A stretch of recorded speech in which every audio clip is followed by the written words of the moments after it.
So for this project, I started with a 10.5 by 19.5 inch frame, and I painted it with a navy blue mixed with a tiny bit of white. Then I took Elmer's glue and put it around the back of the perimeter of the frame where the mirror would sit. Then I replaced the mirror and took Elmer's glue one more time and went around the perimeter. This serves two purposes. It helps to hold the glass in place, and it also helps to prevent any resin leaks. Then I went into the computer and printed up a picture of a blue heron under free clip art. And I'm just using this as a template. I taped it to carbon paper, white carbon paper. And the reason I'm using white instead of any other color is because last time I used a dark color and it was very difficult to cover up with the paint. So this time I decided I was just going to go ahead and use white. So I put it on the carbon, cut it out, put it on the carbon paper, and then taped it down, and then just used a regular pen and traced around the perimeter of the photo. And here you can see the white on the mirror. And then I mixed the color that I used for the frame with white and painted in almost the entire bird inside of it with this color. After I finished doing that, I took the same color, that kind of a light blue, and mixed a tiny bit of black in it because I thought it was too bright of a blue. And even though it looks more gray as I'm painting it on, it really is a blue gray. And this time I go ahead and repaint it, the entire thing, including the entire bird, including its legs, feet, and beak. And you really have to wait a good half an hour between coats when painting on glass. Otherwise, when you paint it on, it pulls up the previous layer. It's much different than painting on a canvas. I am by no means an expert painter. I really have painted nothing in my life except for when I started doing this YouTube channel, just a few things that you can see on my videos. And so how I prepared for this was watching YouTube videos on how to paint a blue heron. And if I can do this, you guys can do this. And there are so many videos out there about painting different things. So next I took some white paint mixed with a tiny bit of blue, and I started painting in feathers. I just made all these different lines, and I know professional painters would make better feathers, but it didn't turn out too bad, I don't think. And I just kind of kept on drawing those in all over the bird where I thought feathers would be, and in the direction that the feathers would go in. That's important too. Next, I painted the beak in orangey red, and then tried to color in some colors on his face.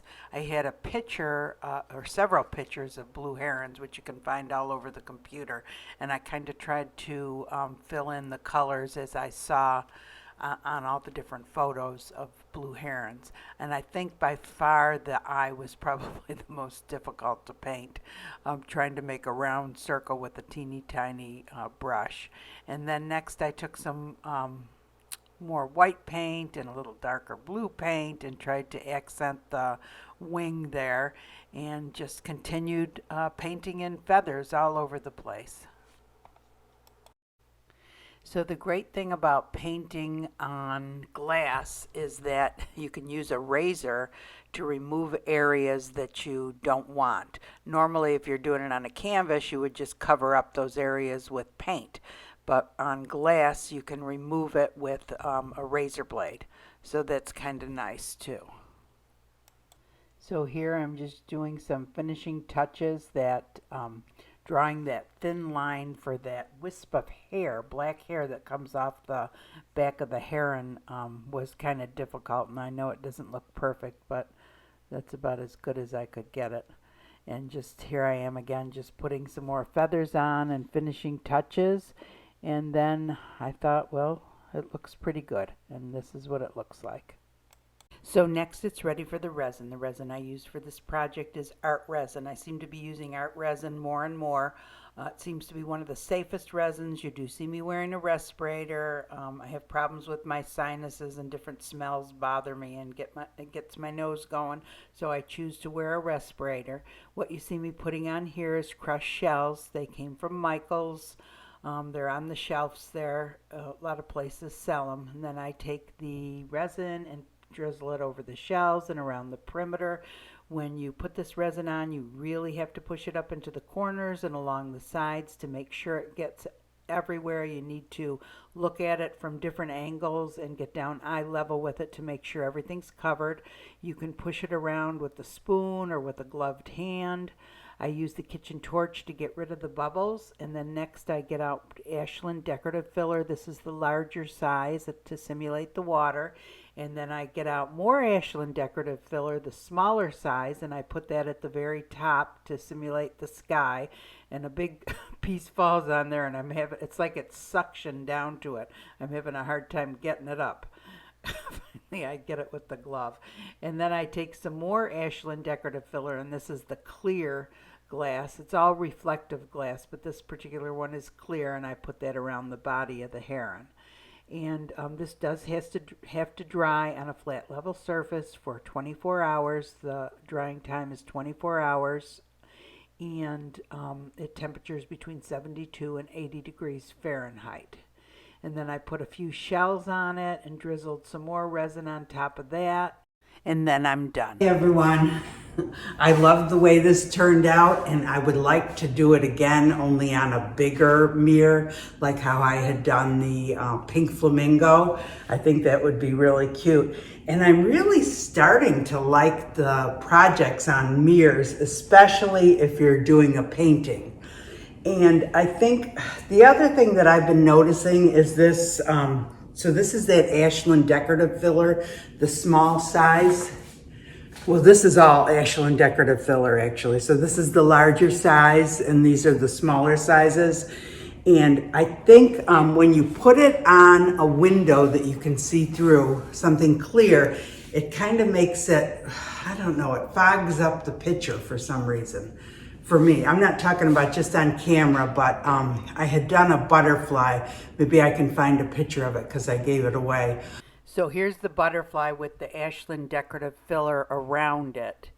And it is pretty, especially if you have it up against a wall. And here's the one without the decorative filler around it. And I kind of like this better with it clear around it. I think, anyway, what do you guys think? And show you what I mean. That I think when you're doing it on a window, when you put this on it, I don't think it really adds.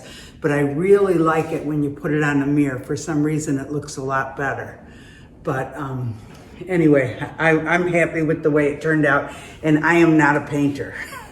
And what I did to prepare for that, like I said in the video, is just watched videos of people painting the blue heron. And so if I can do this, you guys can do this. Trust me. It really wasn't that difficult. I mean, it, you know, doesn't look perfect or anything, but like a professional painter, but I think it looks really cute.